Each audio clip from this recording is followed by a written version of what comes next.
So in this video, we're going to cover certain steps that I missed or did differently from the last video. I also didn't show you guys how to wire the reverse light. And the way I did mine, it was a little different than some of the others. I made sure to turn it into a switch because I don't think everybody wants that bright light to come on every time they put the truck in reverse. The other thing I wanted to mention to you guys is we have an exciting build for the RJ truck. Lots of new videos coming up, bumpers, suspension, fenders, a lot more. And we will announce a lot of this information in the upcoming videos, so stay tuned. So in my original install video, I had just left these kind of away from the airbag, which is right there. What I'm doing right now is I'm going to tape them to the surface here, and I'm going to use some hardened duct tape that'll just keep them in place without any problem. I didn't want to go ahead and tie them to anything else on the other side because I have mine routed over the seat belt to keep it away from it and to keep it from anything in the back.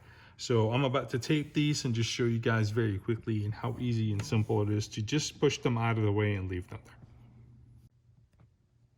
This is the cleaned up version.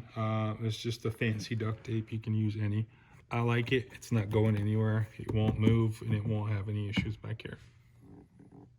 So that part is done.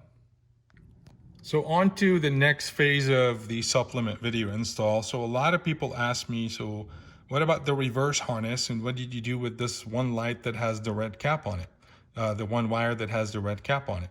So this is what you get if you ask for the additional reverse harness. Reverse harness does not mean that when you put your truck in reverse, the center light will come on.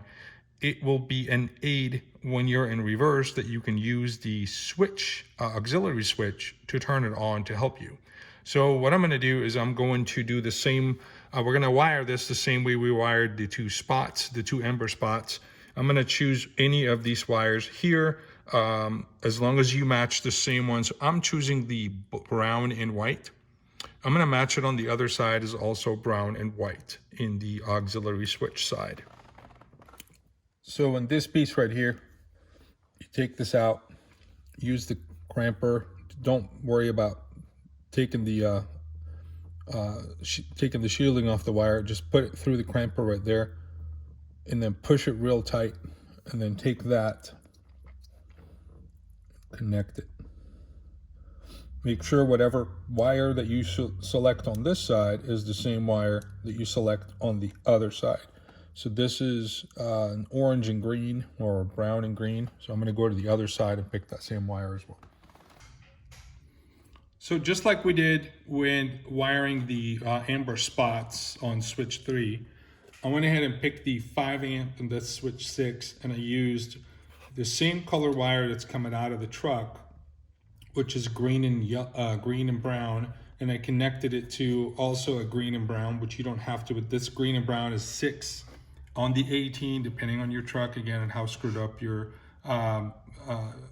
books are as far as like explaining to you inside your book what wire is where.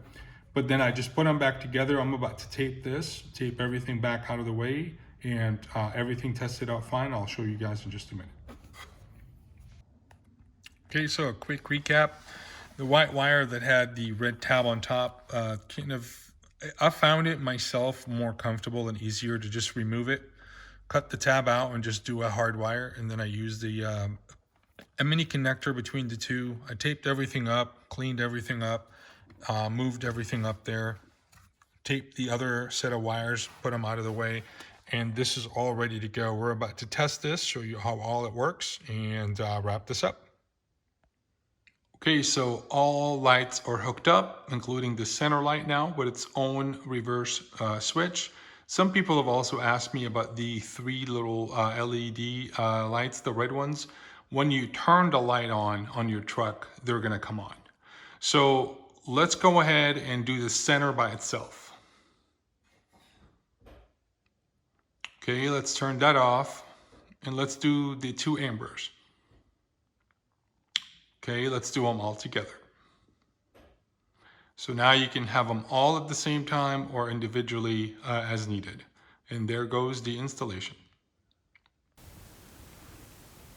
All right, well, this concludes the supplemental video for the install. I hope I answered all your questions, although one more thing I forgot to mention in the previous video. I didn't mention that the actual bracket is made of billet aluminum.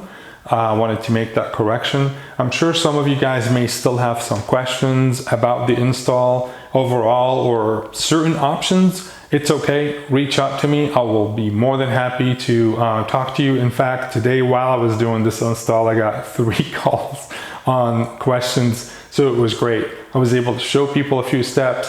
I will gladly show you a few as well. Don't forget to reach out to me and don't forget to subscribe to this channel. We'll see you later.